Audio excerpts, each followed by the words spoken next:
This time on episode 238 of Legends of S.H.I.E.L.D., we talk Agents of S.H.I.E.L.D, All Roads Lead. We talk Marvel News Roundup, and we talk your listener feedback. I'm Kier from In Defense Of, a podcast member of the Gonna Geek Network, just like the one you're listening to now. The opinions expressed are those of each individual. Check out all the other podcasts at GonnaGeekNetwork.com and get ready, because geekiness begins in 3, 2, 1.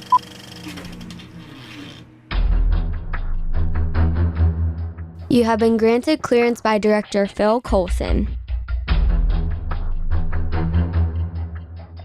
Stand by for S.H.I.E.L.D. debriefing.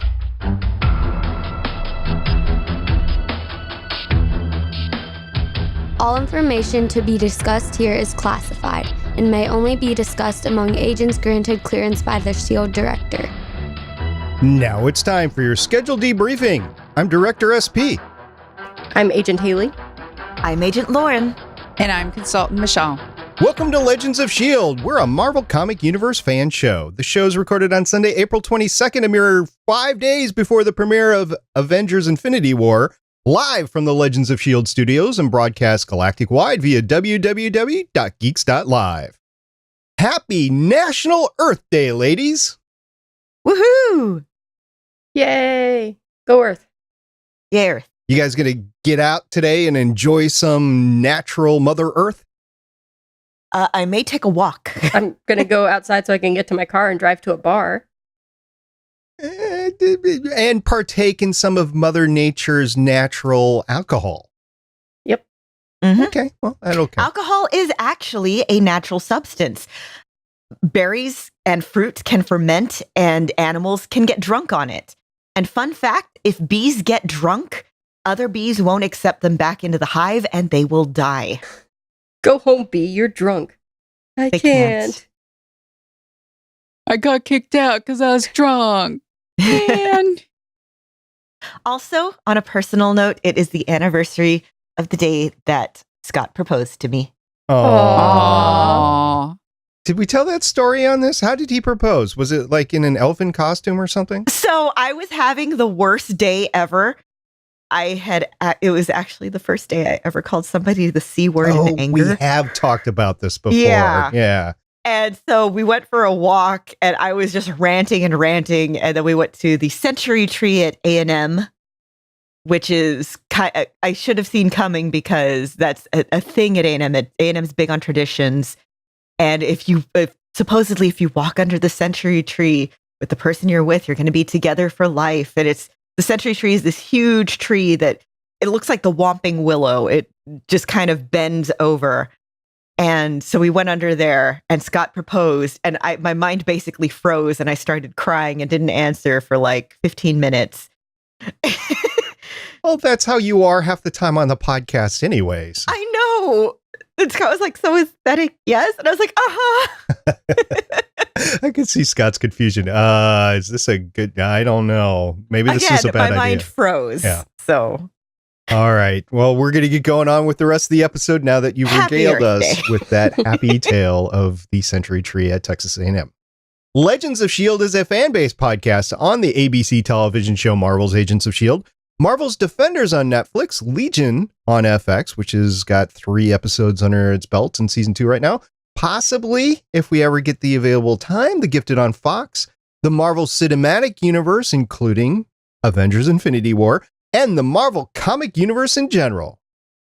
because of using lemons to say I love you. If you'd like to talk to us about what citrus fruit you use to say I love you, you could visit our website, legendsofshield.com. If you'd like to talk to us about lemons or citrus of any sort, you can call us at our voicemail, 844-THE-BUS-1. That's 844-843-2871. You can share posts about you giving bunches of citrus to the one you love on Facebook on Legends of S.H.I.E.L.D. podcast. You can send us a lemon emoji to our Twitter handle, @LegendsOfS.H.I.E.L.D. You can watch us make sour lemon faces on YouTube at youtube.com/GonnaGeek. You can order lemons from Amazon by telling your Amazon device to enable Legends of S.H.I.E.L.D. skill, listen to the podcast, and order fruit. And remember, Legends of S.H.I.E.L.D. is a proud member of the GonnaGeek.com network. I'm not sure using our Legends of S.H.I.E.L.D. skill will actually let you order lemons, but you can still order lemons. You would have to do Amazon. one and then the other. Yeah, And you can do they're two both. separate That's my point. Okay. You can Yeah, listen but you made it sound like doing one also did the other. Yeah, like telling it, hey, you listen to Legends of S.H.I.E.L.D. will not automatically get you a bag of lemons sent to your door. Well, how do you know? Have you used the skill yet? I have not. So you don't know if you could perhaps order fruit while... This is true. I have not done that, and I have also not yet had a bag of lemons show up at my door. So therefore... SP is totally going to send you a bag of lemons now. Ordering it right now. I would eat them all.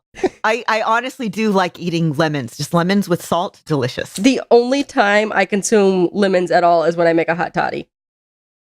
I love lemons. It's a little bit too sour for me. I can't do sour. So we have broken our own non-record of all being together on this podcast 2 weeks in a row, and I'm convinced the ladies did that just to make me a liar. It was an accident. I didn't mean to come. It was a conspiracy. Is SP ever right? That's right. That's I believe true. we've established. I have made some right calls with this show. Okay, I'll believe you. Okay. Are you going to put together a clip show of all the times you were right? I just might, now that you mentioned that, right after I order Lauren some lemons. Listen through 500 hours of audio to pull together the 4 minutes where you said things that were Would right. be about 500 hours of audio right now. All right. Well, let's get on into the episode.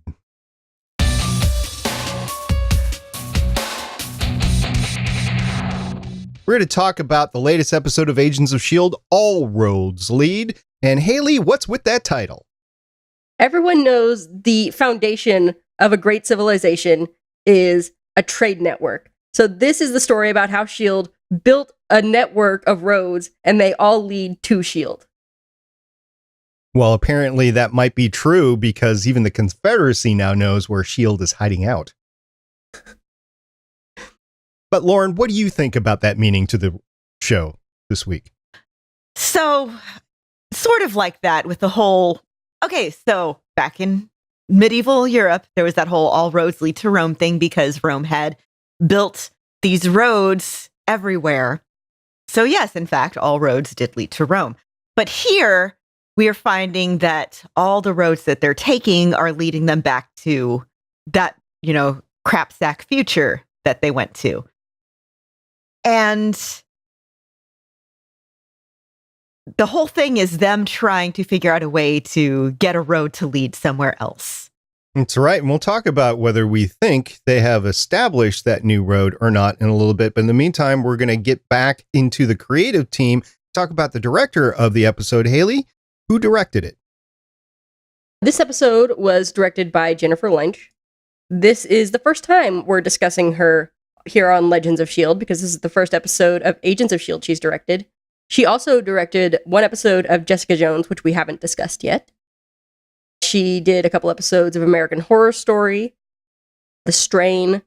She did a bunch of episodes of Quantico, which is coming back, which is weird because I thought it got canceled, but whatever. She did an episode of Elementary, episode of Hawaii Five-0, a couple episodes of Salem, episode of Once Upon a Time, The Last Ship. She did several episodes of Teen Wolf and several episodes of Psych. She's also got some writing and producing credits. She also did a couple episodes of The Walking Dead and an episode of Warehouse 13. She's been around for quite some time. Her first directing credit was back in 1993, but I think that must have been as a student or something because her next directing credit wasn't until about 2008. So she's definitely been around the past 10 years. So Michelle, who wrote the episode? This episode was written by George Kitson. This is his fourth discussion appearance on Legends of S.H.I.E.L.D.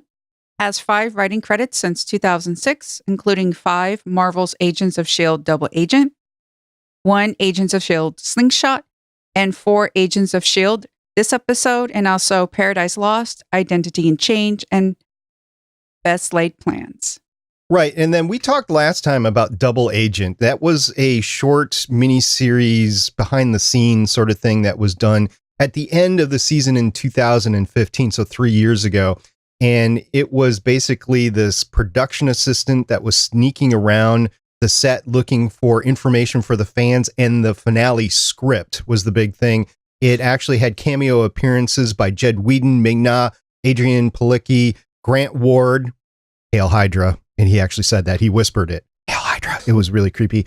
Elizabeth Henstridge, Chloe Bennett, Chris Tremaine, who was basically an unsung showrunner from 2013 to 2017, working with Jed and Marissa. Stan Lee was also in it in the last, it was 5 minisodes, about 4.5 minutes long each, and Stan Lee was in the last one. And Clark Gregg made an appearance talking back and forth to Stan Lee over a video phone. So you want to check that out. You can catch some bootleg copies over on YouTube. I did try to find it on the ABC app, which continues to befuddle me, by the way. And there was no extras for that on the ABC app. So the only place that I know that you can get it is a bootleg copy right now on YouTube. And is it worth it? I don't know. I mean, it's 20 minutes. If you have 20 minutes to spare, go get it. But there's so much cool stuff to watch out there right now. I don't know. Who has the time? Yeah. Real quick, something about the director, Jennifer Lynch. We talked about that movie she made in 1993 called Boxing Helena. You know who was in that movie? Bill Paxton. Oh! Wow. Also, it seems like super creepy and dark, but Bill Paxton was in it. I've heard things. Talking about super creepy and dark, I started watching Stranger Things the first 20 some minutes of the first episode.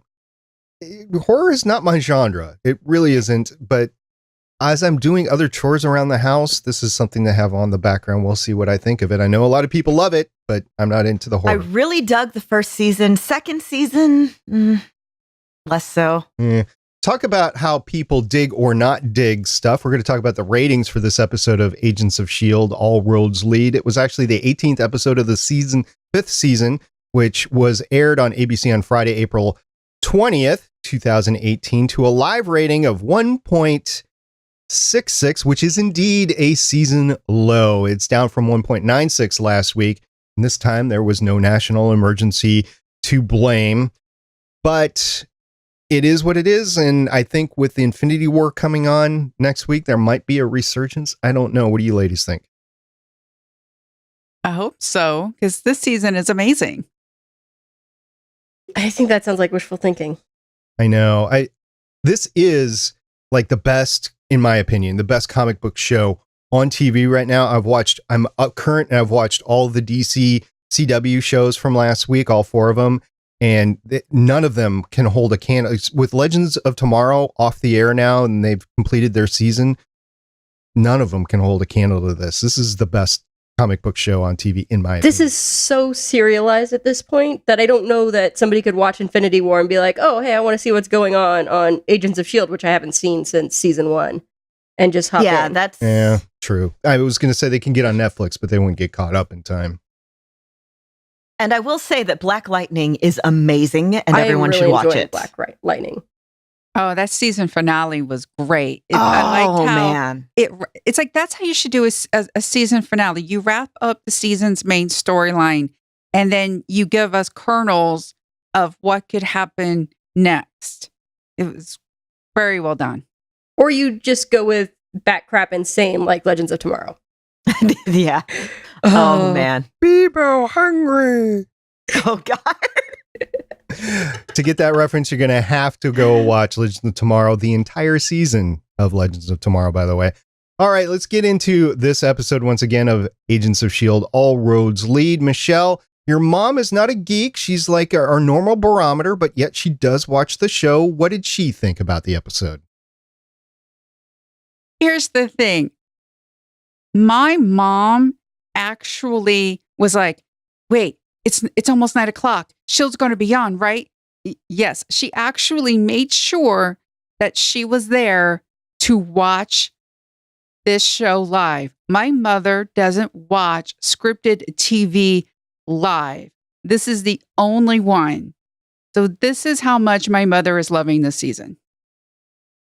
Nice. And I did not know what a crescendo this episode was really going to be going into it, especially since we have 4 more hours of it left in the season.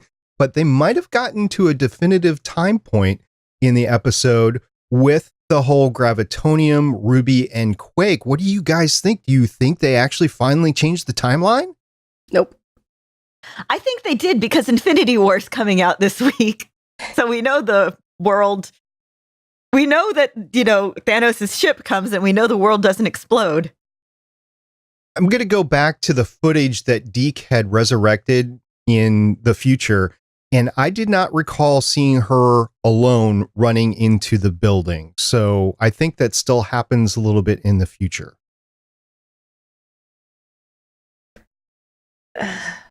See, but if the Gravitonium is gone. It's not. They used 8% of it. Yeah. But Hale is giving it up. So the aliens are going to go after it. Yep. Because we were thinking that Ruby was going to be infused with the Gravitonium and Ruby's fight with Quake was going to split the world apart. But now that Ruby's dead and the Gravitonium is just a big ball of weirdness, maybe? So here's the thing. If the Confederacy is actually Kree, and we don't know if it is or not, we have speculated on that, but if they are Kree, we know they have human resurrection technology. So they could possibly bring Ruby back to life. Or that's not what Quake is trying to fight. It's, this Confederacy or some agent of the Confederacy is what she ends up fighting. Yeah. Did y'all see the previews for next week? Yes, but I have no memory of them at all. I just watched them like 45 minutes ago and I have no memory. Okay. The aliens that they're fighting next week don't look like Kree. But that doesn't necessarily mean, because the whole thing is the Kree Empire. Could it be Skrulls, though? I don't think they're Skrulls. Okay. I think it's just some sort of, I don't know, subjugated people. All right. So we're going to have a quick vote here just to get everybody on record. Haley, you're a no for they have not changed the future, correct? There's a double negative there. I believe they have not changed the future. Okay. Lauren, what do you think? I think they've changed the future. Michelle? I think they've changed it as well. Okay. I'm a no just because of the video that we have already seen in the future of Quake running into something. And I think her costume was a little bit different. I think it was more blue in the video. I could be wrong about that. Than she was actually wearing. It was more of a black commando costume as she was running into the, wherever you want to call it, the place where Bobo and Nana were. I cannot hear the name Bobo without thinking of Bobo Del Rey and Winona Earp. Ditto. Oh, God, that's coming back this year, too. I'm so excited. I'm so happy. I said 2 episodes ago that I was not going to call them the Science Babies anymore. Lauren, you're more than welcome to call them Science Babies, but I'm going to call them Nana and Bobo from now on. Okay, so they get to this point because specifically Ruby has Nana and Bobo fix the machine, torturing them. Really, it was... Oh, God. I was thinking how far she could actually take it, because if she would kill one, the other wouldn't mind being dead. So she can't kill one or even maim one to the point where the other one wouldn't work. So she was riding a fine line there, in my opinion, if the writer George Kitson was actually sticking to the character of where the 2 of them are right now. And Ruby gets in the Captain America taco, and she gets infused with 8% of the remaining Gravitonium. I'd like to say I think it's more of a burrito because it wraps all the way around. Agreed. Okay. The Captain America burrito. There you go. Okay. And she gets infused with 8%, which is just tearing her apart, because she is hearing the arguments between Ian Quinn and Dr. Franklin back and forth. It was really eerie the way that they were going back and forth with the little quick cuts into the black and white faces and stuff like that. And there's some serious arguments going on there. I think Creel might be in there as well. I couldn't tell if his... No. Okay. He's not. Okay. So it's just the 2 of them. And Ruby just goes nuts because she can't handle these voices in her head. Also, would you say that it is tearing her apart, Lisa? I do not get that reference. It's The Room. It's The Room. Oh, I have not seen The Room. Oh, see, I was thinking, was it the NSYNC song or the Backstreet Boys? I don't remember. No. That's NSYNC, but it's Okay. you're tearing me apart, Lisa. Okay. I thought it was interesting how Nana and Bobo was saying that they couldn't force the gravitonium into the chamber. But then here comes the gravitonium. And I keep saying that the gravitonium is hungry and it knows there's an organic target, and it went right after Ruby. It wants organic things, organic people inside of it for reasons. Okay. I can't argue with you this week as much as last week, but yeah, okay. Also, how creepy is it that the gravitonium seems to be at least somewhat sentient? Well, it does have a person in it. I know, but even before that, when it absorbed... It's been so long, I don't remember. Well, first, okay. Okay, so we know that it absorbed Quinn, and it absorbed that doctor whose name I can't remember. Dr. Franklin. Franklin. So we know that it's hungry. And so it has at least sort of maybe the intelligence of, like, I don't know, maybe a sponge or something. It that whole animal, I am hungry intelligence, at least on its own. Mm-hmm. So even without the people living in it now, it wanted to devour. And so it's a presumably mineral, but it wants to eat, and that's weird.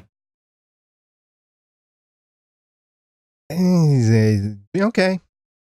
And Again, biologist, animals eat, minerals do not. Minerals, I mean, they form, but they don't.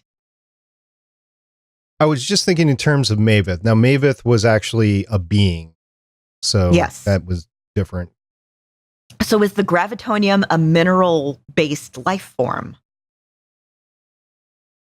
Well, could be silicone. I don't know. But it's not, it's gravitonium. Yeah. Which is, as far as we know, its own element. Metal? I don't know.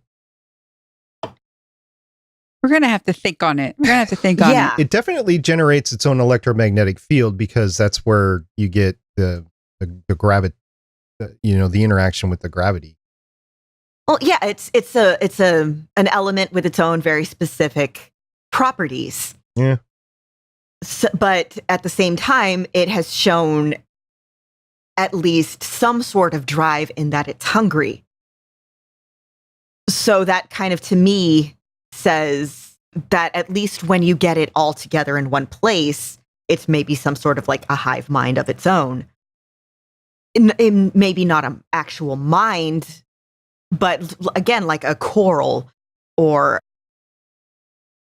a Portuguese man-of-war, where you have all these single-celled organisms that cooperate to a larger purpose. Yeah, maybe. Well, I think we're going to find out more. Now, I'm trying to remember, in this season, when the future bus was retrofitted, and Mac's working on that retrofit right now, even when the bus wasn't there. That was, yes, I know it's Zephyr 1, but we call it the bus.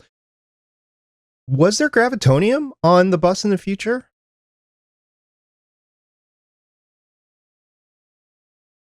That I don't remember. Yeah, I don't. I remember they had a certain thing there, but I can't. Haley, you just made a face. What? I just had a thought. So we know that gravitonium at some point ends up incorporated in the design of like the lighthouse and the bus and all of those things. What if like they realize they need it and Daisy's the one that goes to try and get it, and that's how she ends up infused with the gravitonium?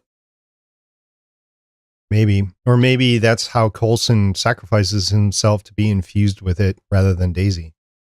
Oh, also, I started thinking the whole gravitonium having a sort of intelligence thing because of the whole, gravitonium doesn't, you need Daisy to, we can't get it in our experience. It doesn't cooperate with us because of its properties. And then when Strucker flips the switch and it goes through the pipe, it's like it wants to do this. Again, it's hungry. Mm. So again, that to me, at the time, even suggests a very limited sort of intelligence. Yeah, and we'll see what its intelligence leads it to do or not to do in the future. And like I said, there's 4 episodes left. We do have the Confederacy, which are aliens in play. We have Avengers Infinity War, which may or may not be in play. And then we have Coulson's death and a whole bunch of other stuff as well. Also, that pulse out of Ruby. Yes. What do y'all think that was? That looked like another call for alien help to me. Or the gravitonium saying, I'm free. Yeah, was that the 8% of the gravitonium in her leaving? Was it? Also, didn't everybody in the room get knocked out at that time? Yes. Mm-hmm. So what if Daisy's already infused with some amount of gravitonium? Like, she doesn't know what happened while she was out. And Hale left. Hale could have some in her, too.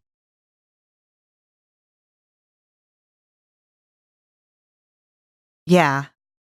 So Ruby is dead, as we stated before, and she's dead because, and I brought this up last episode, so at least I'm right on something, that Yo-Yo got to kill Ruby. Yeah, Yo-Yo ran in. Yo-Yo, by the way, oh God, somebody get her some supersonic robot arms, because these regular robot arms aren't working for her.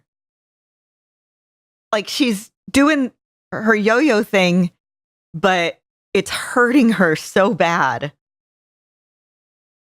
Just every time. And I feel so... Somebody save Yo-Yo. And I don't know if she can really even fully use her robot arms when she's doing the yo-yoing. So it's not really super speed, it's yo-yoing, because within one heartbeat, right? Yeah. And so what I'm guessing is happening is that, yeah, it's the strain of trying to... She's moving her... What it is, it's her moving everything at the speed, at her super speed for the space of one heartbeat. But because these robot parts and stuff are connected to her nerves and everything, these parts aren't wired to move at those speeds. So there's a lot of feedback and a lot of resistance and mechanical stuff I don't understand. But the nervous system stuff I do understand. Yeah, so I'm thinking, like, because I watch a lot of The Flash, so I understand a little bit about how speedsters work. And one of the things is when they're, moving super fast, all of their signals are being sent super fast, like their brain signals and everything. So she's sending signals to the arms faster than they can process them and send it back. So there's like signals returning to her that are backed up and then hit all at once, I think, is what's happening. Yeah, I think it's something like that. But it's continual. It's not just one pulse. It's continual pain. We don't actually know that because we don't see her using the super speed. We see her after she comes out of it. Yeah, ever since she got the arms, and we haven't seen her actually moving at super speed. Good point. So I think Haley's right. I think it's the arms giving all of the feedback at once. Because, yeah, the electrical feedback in the arms would not be moving at the same speed as the electrical feedback in her real arms. Well, I can definitely see the arms being overloaded with signals and power, basically. So, yeah, I could see that. Because, yeah, the way that your nerves work is there's this whole thing. It's called sodium channels, and it's like a little train that goes down, and these channels open and close. And the way that I imagine hers work is they open and close way faster than ours do, which is already super fast, by the way. And the way that electrical signals get sent through wires and stuff, I don't actually know. But I imagine it's a very different mechanism because we don't use sodium and potassium. Now, I don't know how the transfer happens, but I know once it makes it into the electric field, it's moving at the speed of light, basically. So I think the only way to get faster is to use quantum computing, which really doesn't exist yet for us. I don't know if it exists for S.H.I.E.L.D. Don't worry, Fitz got this. All right. Yeah. What Fitz and Simmons need to do is just do like biocomputers or quantum computing or just something cool. Just do something cool. But anyway, so Yo-Yo finds out, oh, Daisy went in there and she's like, oh no, I know what's going to happen because this is the moment where everything goes wrong because the future. So she goes in and she sees Ruby and she recognizes her because of that outfit. I mean, if you're trying to be subtle, a supervillain outfit is not the way to do it. I keep thinking about that. It's just She doesn't care. She thinks she's better than everybody, including the vaunted Daisy. But talking about Yo-Yo, how much of it do you think was this is the person who took her arms, and how much of it was she thought she was saving the world? I think it's about a 50-50. Maybe a little more on the person who took her arms. Because the big question is, could Hale and Daisy actually talk Ruby down? Because it just wasn't Ruby. She's competing with two other personalities, and those personalities were actually speaking through her. Like they were taking over her consciousness, and she was actually saying their words. And they're basically trying to control three different people all at once. I don't think it was working. It didn't seem like it was working. I don't think it was either. And I honestly felt really bad for Ruby at that moment because, yeah, she was arrogant and terrible and annoying and horrible. And again, good job on the actress for portraying somebody like this, because this is exactly what somebody who's been brought up like this and has this sort of inferiority complex because she thinks she's never good enough, but at the same time, she's been told you are the pinnacle of all of this. She's doing a fantastic job as this character.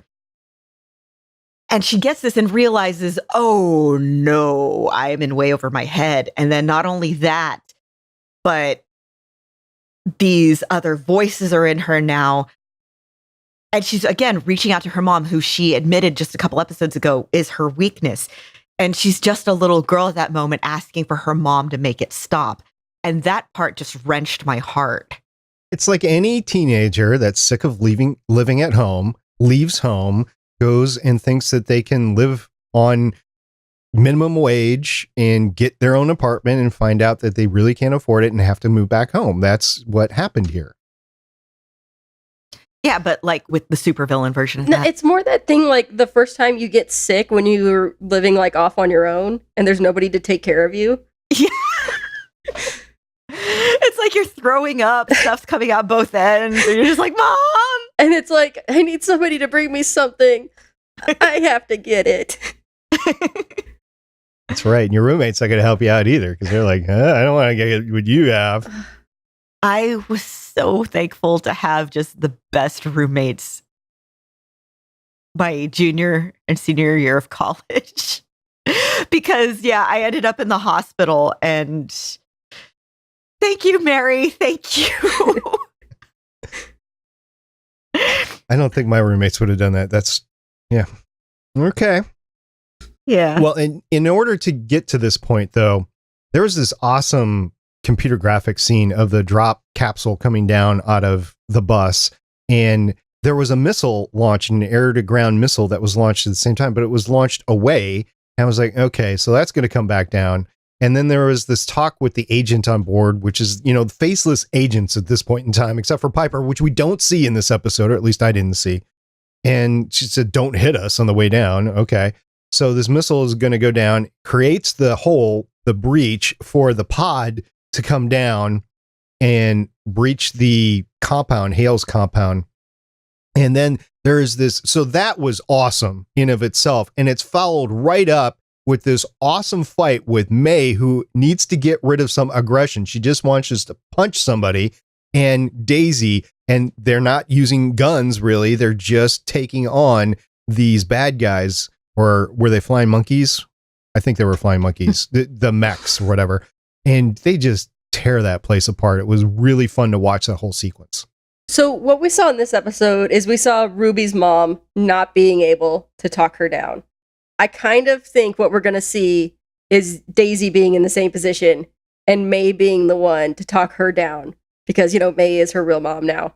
And we've kind of seen the journey this season of May's experience of motherhood later with Robin. I think we're going to see part of that between May and Daisy before the season's over. Yeah, because I don't think Daisy's real mom would be able to do that anyway. And she was nuts on her own, so. Well, and also, Daisy has almost no relationship with her biological mother. She knew her for a few months, and then she turned evil and tried to kill everybody. And then died. Yep. Well, along the way of Hale getting to this point, she surrenders just to get to her daughter, who she knows is going to undergo this big mistake. And she surrenders. And I don't think it was a total and complete surrender because, one, she left afterwards. And then, two, she didn't tell everybody about Talbot, who had been whitehalled for compliance. Of course it wasn't a total surrender. It was, I'll surrender right now to, achieve my own ends. Yeah. Now she's mad because Yo-Yo killed her daughter. But I don't think she's taking into account the fact that her daughter took Yo-Yo's arms. I mean, she doesn't care. Like, Yo-Yo killed her daughter. She's Hydra.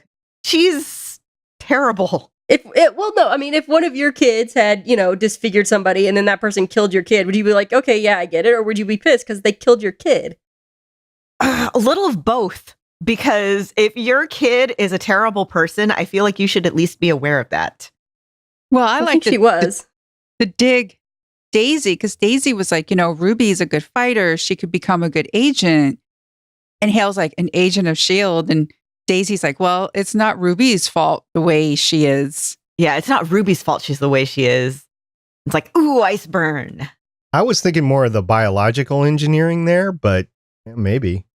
I was thinking very much the nurture over nature, and a little bit of both there, really, because just very definitely putting all that blame at Hale's feet right there, because you could see just did you just say that on Hale's face? It was great.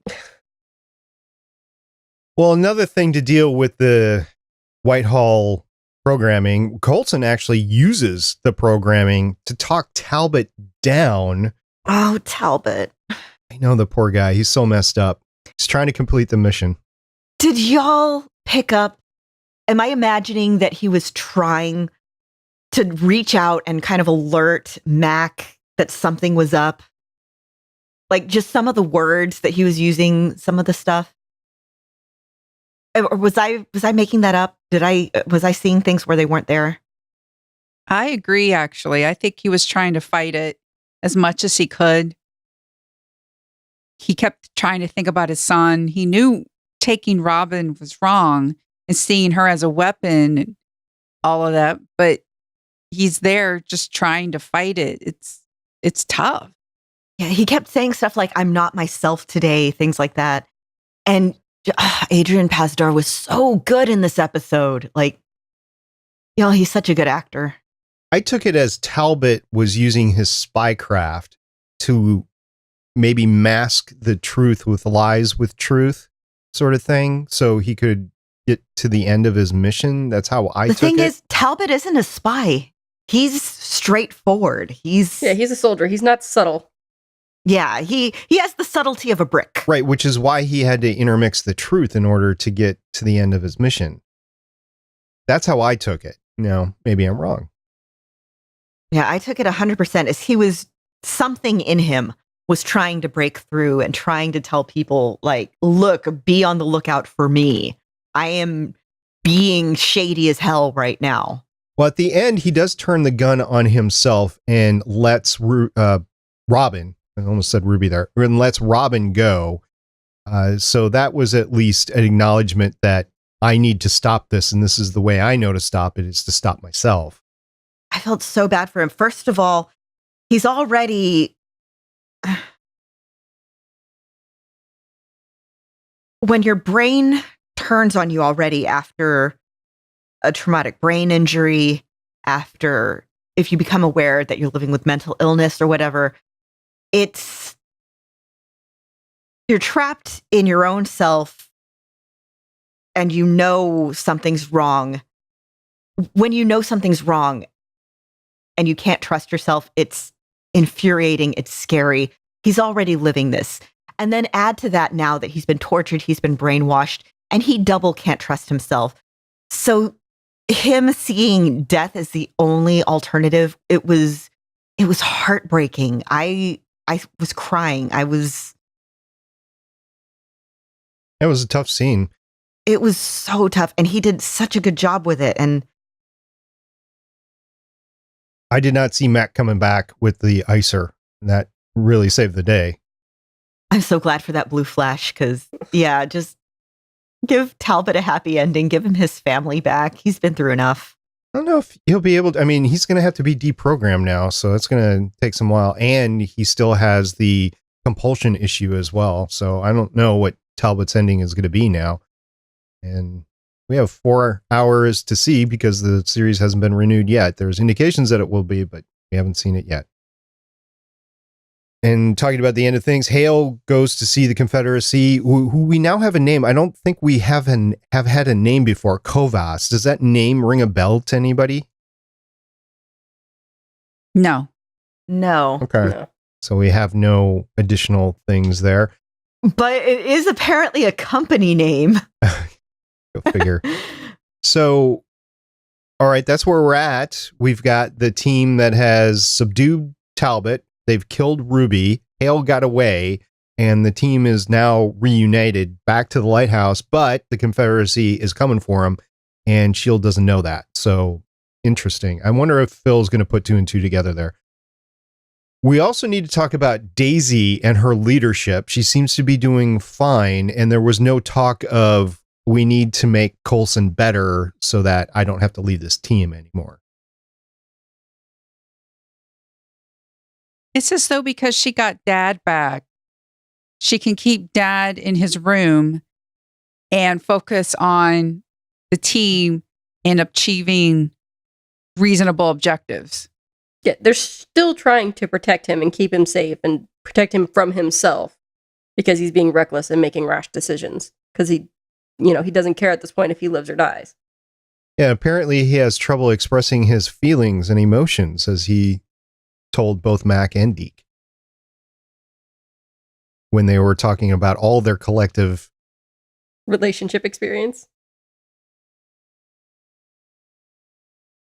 That was funny. They're like, don't look at us, man. Yeah, go with the lemons. Go with the lemons. Yes, definitely. It does make sense, though, in this future, because we saw how much, when we were back there, we saw, okay, oranges, yay. Okay, so citrus prevents scurvy. Fresh fruit is something that it would be probably hard to get on this place. And you want to be as healthy as possible. Scurvy is definitely a thing if you can't have vitamin C every day and other vitamin C related stuff.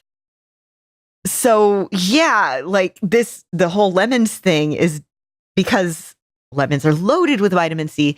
It's a way of saying I love you. I want you to be as healthy as possible. In a weird way, it does make sense. Also, lemons are probably very hard to come by on a space station. Well, we went into the whole oranges thing, not lemons. I like oranges better because lemons might be even rarer. I can't do the sour thing. My mouth is watering just talking about it right now. Yeah, because you don't really eat lemons. You make lemons to make lemonade or margaritas or drink tequila or whatever. Limes with tequila. They probably don't grow as many lemons as they do oranges. I'm having a hard time talking right now. Okay. Now I want lemons. I don't. I don't. I want some chocolate or something to counteract that sour taste in my mouth. So, yeah, I think Deke's going to go out and find lemons now. And Daisy's going to end up with a room full of lemons and not know why. Yeah, how many lemons do we think he's going to get her? Whole mess of them. I want Coulson to get a whole mess of lemons for May, too. Yes. Yes. That would be funny. Okay, so do we have anything else to talk about in the episode? Lauren, are you completed in your thoughts on the episode? I think I am. Okay. Haley? I think so. Michelle? I would like to point out that Robin's mother is still alive at this point. I thought she was going to die. Robin knew she was going to be taken, knew Talbot was the general, but she wasn't taken. Like, his mission wasn't complete. And I wonder if that's another piece of changing the timeline. Interesting. The fact that Holly hasn't died yet. And who knows? Maybe it's still in the future, because we know that she didn't make it when the bus is on its way back to the lighthouse in the end. But we don't know between there and here. We don't know when she was lost. So, yeah, good point. Score one for Michelle. All right, so we're going to rate the episode as we do every week. And we usually do it 1 out of 10, but we're going to do it out of percent, so 0 out of 100. And we're going to go percent of gravitonium. So how would you rate the episode where 0 gravitonium is bad in this case, and 100% of gravitonium is good? So we have to qualify that. How would you rate the episode, Lauren? 90. 90. So that would be a 9 out of 10, basically. Haley? Yeah. 87%. 87. Going for the 7. I like the 7s. Michelle? 92. 92. I was thinking 91. I was going to Price is Right Lauren, but now I'm going to go 93. I don't want to go 100, but I want to go the highest. So yeah, I did like this episode quite a bit. And I think it was well written. I like the graphics. I like the fights. And I definitely like the storyline. And it is the culmination of everything we've seen so far. And we still have some more left to go. Really looking forward to that. Next time, we're going to be talking about the 107th episode of Agents of S.H.I.E.L.D., the 19th episode of the 5th season, Option 2. Obviously, Option 1 wasn't working, so we have to go with Option 2 or Plan B. And that will be next Sunday, April 29th. And then also, if we have all achieved the ability to see Avengers Infinity War, we will be talking about that right after. So it's going to be a back-to-back recording, 2 different episodes, and we will talk about the big movie. Maybe with a potty and snack break in between. I'm hoping, because I kind of need a potty and snack break right now. In the meantime, if you're looking for other geeky content, Lauren, where would you go? Well, you can find more stuff on our network, including the Intellectual podcast. In the latest episode, David and Whitney Catch Up, Intellectual hosts David and Whitney take an episode to catch up on all the things that have happened to the intellectuals since the start of the year, and to congratulate each other on their new successes and on their nominations for the 2018 San Diego Film Awards. Congratulations, guys. And I think the awards have actually occurred at this point in time. We'll have to wait and see till the next episode to find out who won. In the meantime, we're going to move on into some news.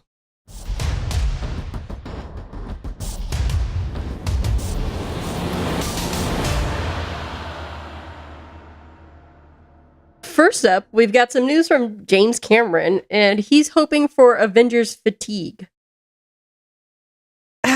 So, James Cameron's made a lot of movies I like, but lately I'm just like, James Cameron, why? First off, he was like, oh, Wonder Woman is nothing compared to... Avatar? No. Terminator. Sarah Connor. Yeah, to Sarah Connor. And I'm like, there's room for both. And now he's saying, I'm hoping we'll start getting Avengers fatigue here pretty soon. Not that I don't love the movies. It's just, come on, guys. There are other stories to tell besides hypergonadal males without families doing death-defying things for 2 hours and wrecking cities in the process. There's room for everything. You know what? James Cameron can start being relevant again when Avatar 2 comes out. Yeah. The first Avatar came out like what? 25,000 years ago? I can't even remember. I just remember blue people having sex with tails, and that's about, it being like I want to say it was like Gully. 2009, 2010, something like that. Something like Really? I remember I watched it opening night, and I don't think I've seen it since. And yet I still remember weird little plot details. Like there's a quiz on BuzzFeed. How much of Avatar do you remember? And I got like a 9 out of 10. And I was like, how? It was a 2009 film. I believe it was the holiday season of 2009. Yeah, it was at the end of 2009. It was like a Christmas movie. But yeah, James Cameron, you have to understand, people have a wide variety of interests, and there's room for everything under the sun. Wait. So the first Marvel movie, which was Iron Man, came out in 2008. I believe The Incredible Hulk also came out in 2008, right? It might have been 2009. Okay, so maybe 2 movies in the Marvel, and then he put out Avatar in 2009. Since he's put out Avatar, there's been 18 more Marvel movies, and he has yet to put out the second Avatar. I have a question for you guys. What do you think's going to happen first? George R.R. Martin puts out the next book in the Song of Ice and Fire series, or James Cameron puts out the next Avatar movie? Go Martin. Go Martin. It's a little bit easier because Martin can have ghostwriters. He won't, though. It depends I'm on... looking to see what James Cameron's done since then, like as a director since Avatar.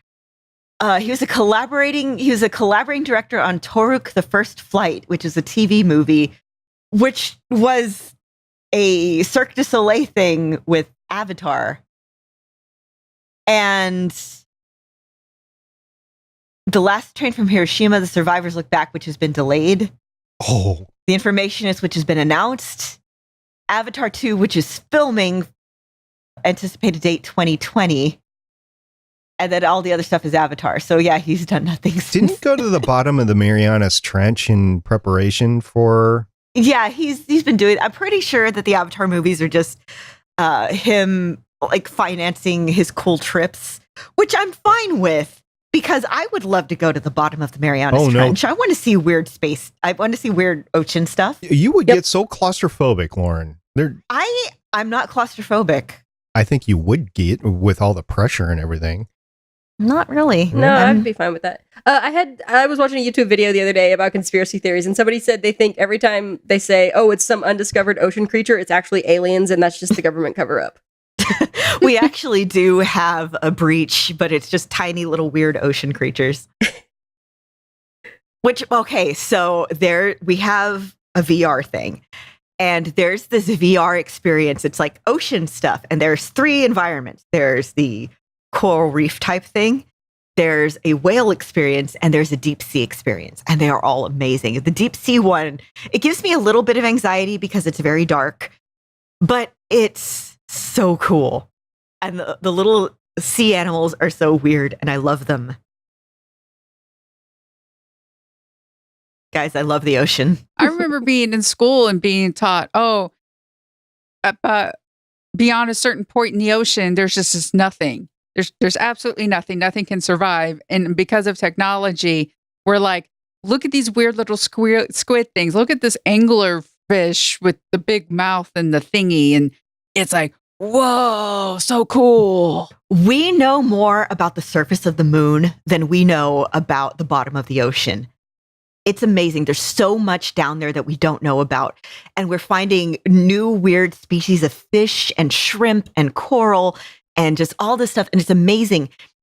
But the thing is, because of climate change, the pH of the water is changing because of glacier melt.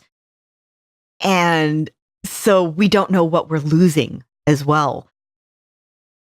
And guys, The ocean's amazing. Look into it. It's so cool.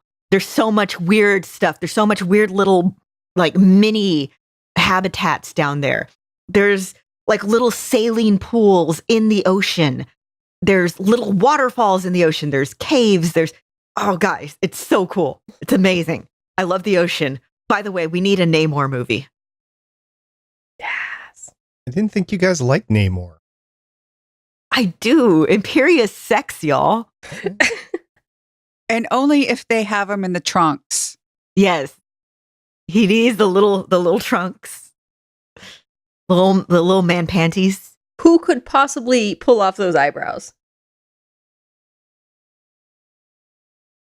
I mean, you just you got to get somebody with like a good brow line, and then you can just kind of shape them. You got to get somebody like good brow line, Strong jaw. good bone structure. I volunteer. That's nice. Good for you. Like the confidence.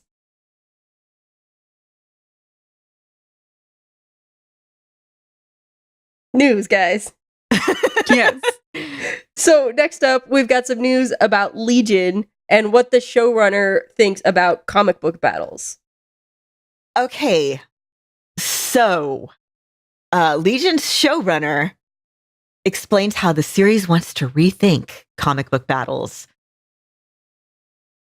They're doing dance battles, y'all. Because their whole like mind fighting thing, because we have the Shadow King in this season. And Noah Hawley was talking to, I'm trying to see if he's talking to actually IO9 or someone else. But he's talking about how they're trying, instead of just doing, punch, punch, kick, kick.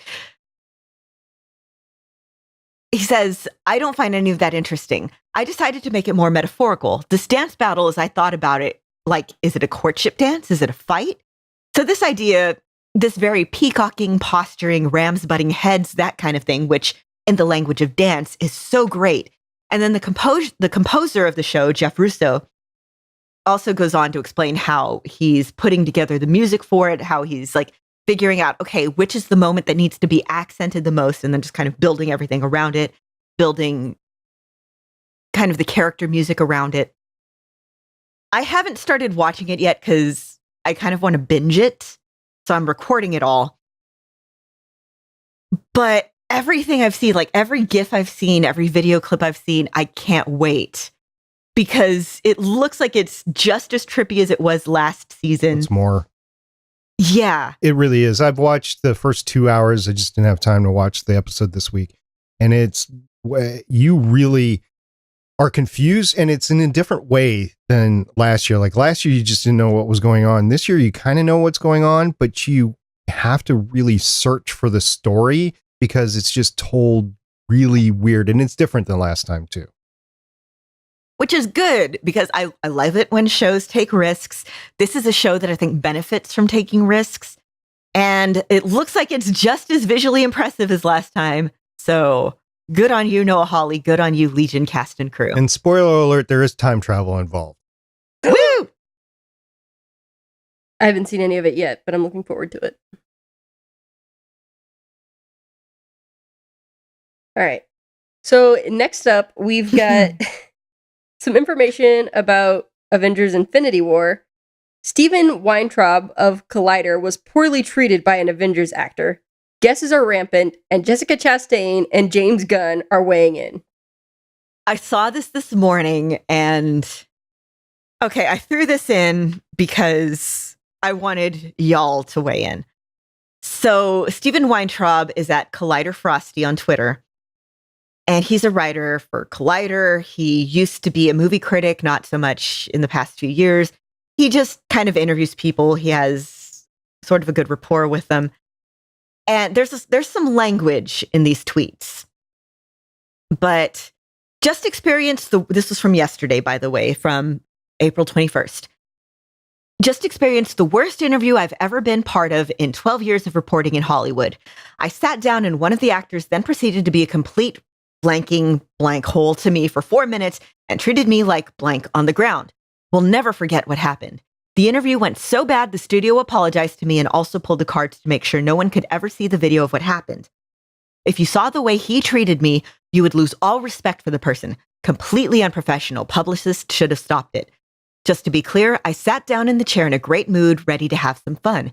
The actor in question saw me and started going off on me for 4 minutes, even when I tried to get it back on track. I'm blanking angry about what happened. So people have started to go off and guess about who it was. Yesterday, I found out about this on Oh No, They Didn't.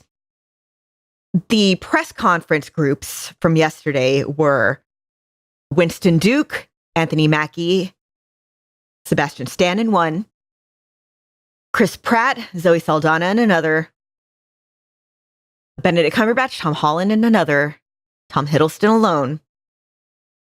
Jessica Chastain weighed in with a tweet of Morticia Addams doing the little tea sip thing, and then said, I'm sorry you had a bad day. So people are guessing it's somebody that she's worked with before. And then James Gunn weighed in with, I'm definitely asking you who this was the next time I see you. And since yesterday was a big Marvel press conference day, everyone's thinking it was Marvel.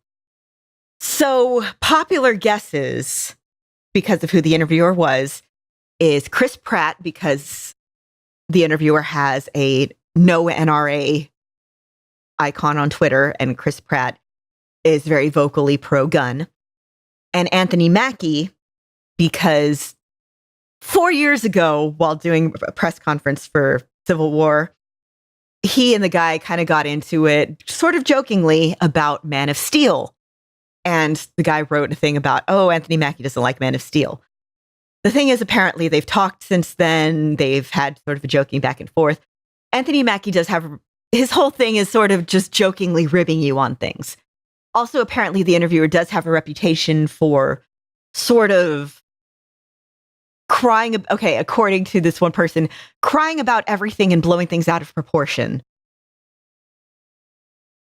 So it's sort of a, did he overblow things? Who is it? It's not Josh Brolin, apparently. I don't know, but I do love me some good gossip. This could all blow over in the next couple of days as more and more coverage comes out about the movie, and we might never know who this is, or we might actually get an official apology from Disney Studios, or Disney Studios might come in and say, no, actually, that wasn't the case. So this is interesting. It's probably being reviewed at some pretty high levels. Yeah, Disney takes meticulous steps to control its image and the PR. And this Steven guy, I mean, if you want to go up against Disney and piss off Disney, then that's on you. But if I was Disney, I wouldn't want this guy anywhere near any of my people ever again. Also, some other person, let me pull up the thing. There's another account who has apparently said they know who it is and liked somebody's tweet guessing it was Anthony Mackie. They were like, it's exactly who y'all think it is. And then liked somebody's guess saying it was Anthony Mackie. Here it is. Somebody named Skylar Schuler.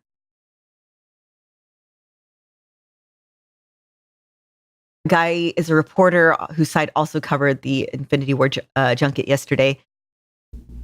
Okay. Editor-in-chief of Disney Film Facts, writer for Cinema Insider. Okay. But again, Anthony Mackie was at Comicpalooza last year.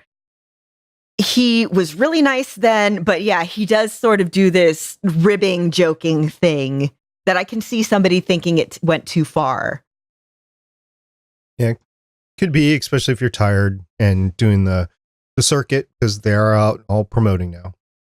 It's a big movie. Red carpet is in what, 2 days? Something like that. Yeah. Okay, really looking forward to the movie. So there's another Marvel property movie coming out soon. This one from Fox. Little film called Deadpool 2. And we just got the final trailer for the movie. Have y'all seen it yet? It's hilarious. It's so good. It's so funny. Again, this trailer has language, so if you're sensitive to it, I mean, why are you watching Deadpool to begin with? But so it's a red band trailer. It's so good. I'm looking forward to this movie. I did not realize that Shatterstar is in this movie, which makes me so happy. So I kind of yelled when I saw that.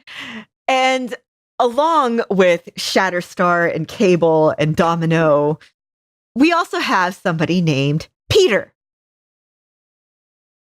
Right. And Peter apparently has a Twitter account. Peter, by the way, has no powers. He just showed up from a Craigslist ad. And he's got a Twitter account at PeterX_1974. He's been using Twitter to share beekeeping advice and refusals to try drugs. He's been on Twitter for like a month now. He talks about friends. He's not a fan of curse words.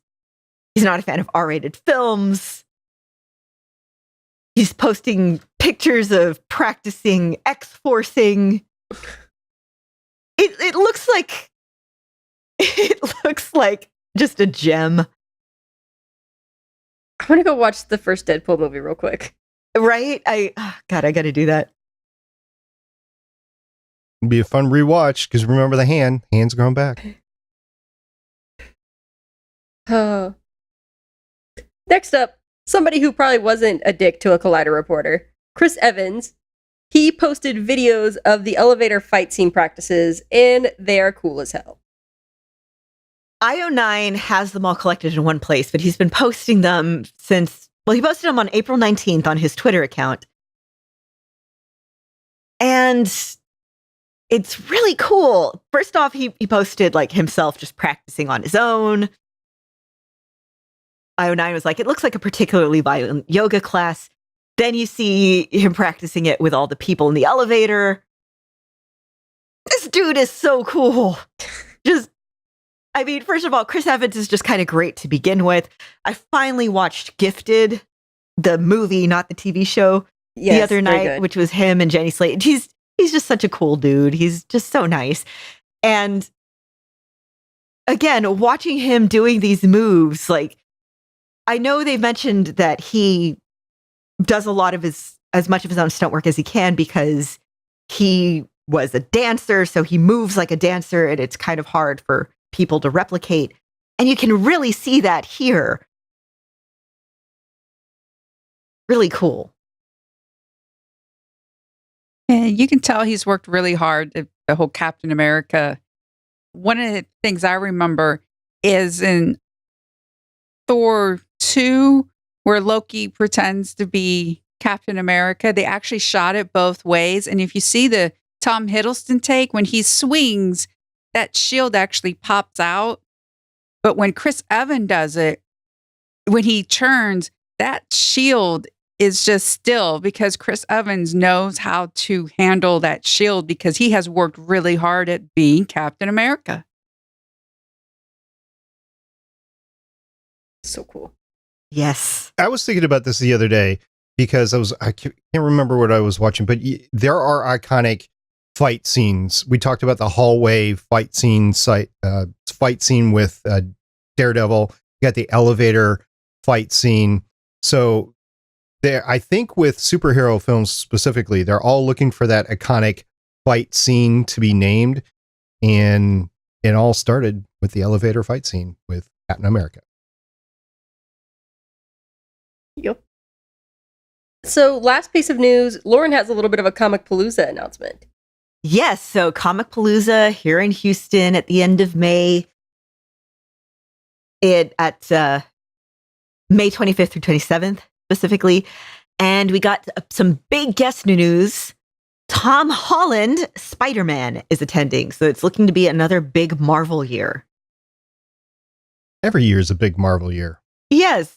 So if you're in the Houston area, the Texas area, come on down. We will try to bring you as much content as we can from it.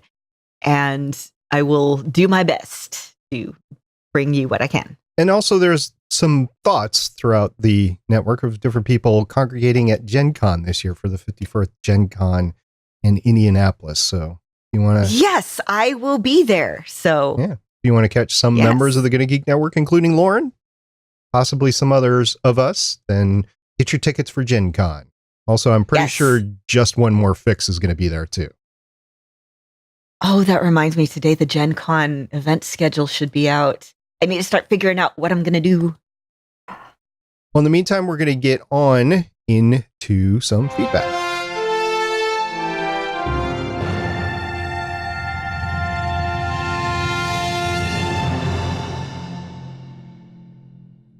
Well, our dear Lauren live tweets during the show, and she gets a lot of interaction.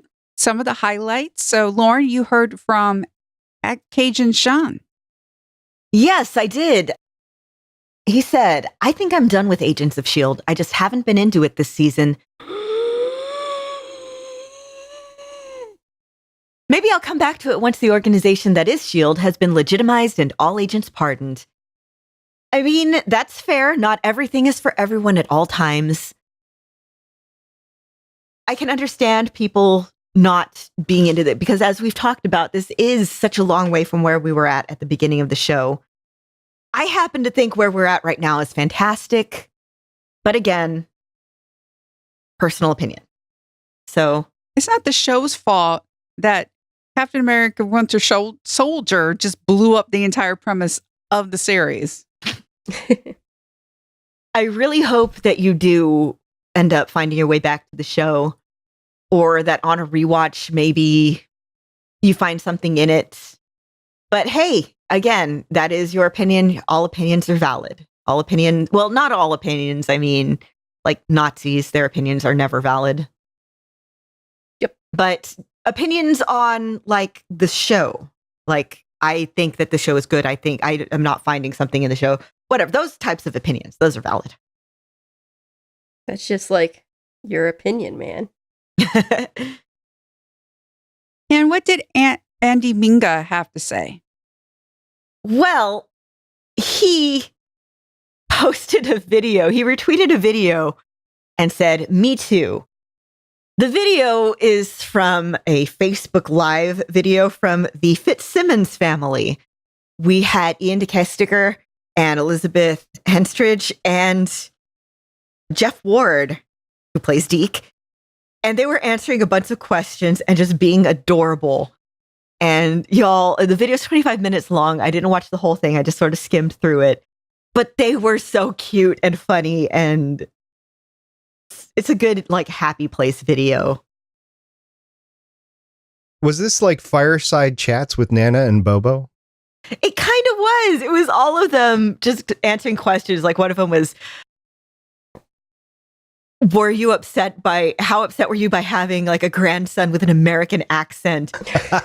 To which Ian was like, well, it's not as upsetting as having it be this guy right here. Jeff Ward was like, And just them messing around with like Facebook face filters and them talking about what kind of pets you'd like to have. And Elizabeth was like, I want a unicorn.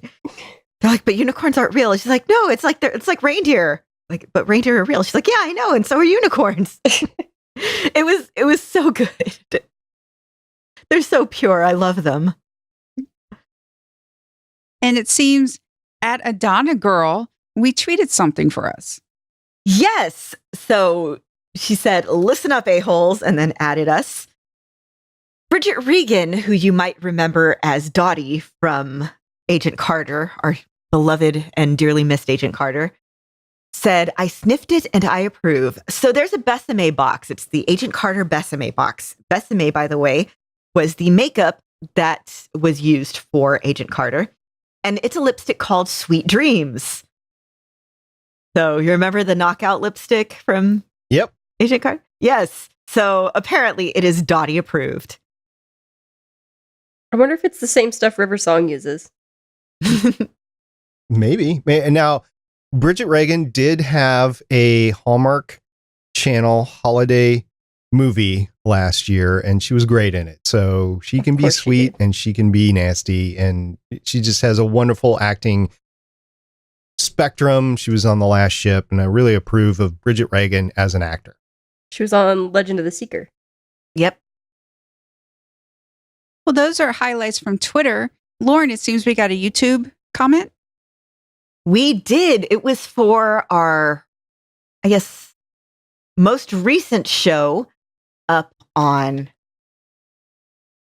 our YouTube channel, which was episode 236. Yes. Inside Voices. Inside Voices. The Majestic Entertainment News account said, "Great show. Thank you so much. We love that you watched it." Indeed. So that's it for the feedback for this week. If you want to give us feedback, we will definitely talk about it next week. Remember, we got 2 shows next week, so we'll need lots of feedback to talk about. And I'm sure that we'll get lots of feedback about Avengers Infinity War. But remember, there's also an episode of Agents of S.H.I.E.L.D. Friday night, which, Lauren, are you going to live tweet that? I forgot. You're seeing it Thursday or Friday? I'm seeing it Thursday, so I will be available to live tweet on Friday. All right. There you go. In the meantime, we are going to, and the ladies are making me say this, easy peasy lemon squeezy this one out.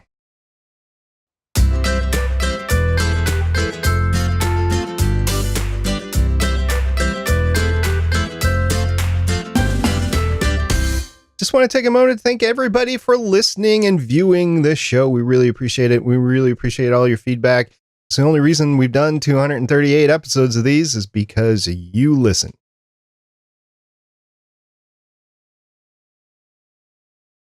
Thank you for everybody who gets a hold of us, whether it's during the live tweets, whether it's during the week. If you see something that makes you think of us, we really love that.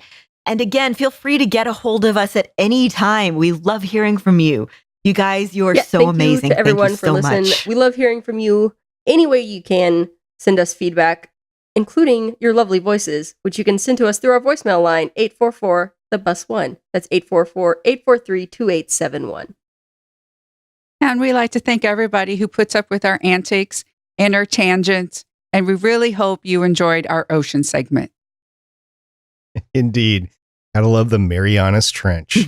In the meantime, we're going to say sayonara, goodbye for the week, and we'll see you next time. I'm Director SP. I'm Agent Haley. And I'm Consultant Michelle. Bye. I'm See you on Agent the Lauren. flip side of Avengers Infinity War. Bye. Bye. Bye. Thank you for listening. If you want to leave us feedback, go to gonnageek.com and you will find all our contact information and other shows. You can also visit legendsofshield.com where you'll find our complete archive of podcasts. The music heard on this podcast is by Kevin MacLeod, found at incompetech.com, and also artists on pond5.com and audiojungle.net. The opinions heard on this podcast are those of the individual hosts and do not represent Stargate Pioneer Productions, Legends of S.H.I.E.L.D, or Gonna Geek. Agents of S.H.I.E.L.D. is the property of the Disney Corporation, Marvel Studios, and ABC. No infringement is intended.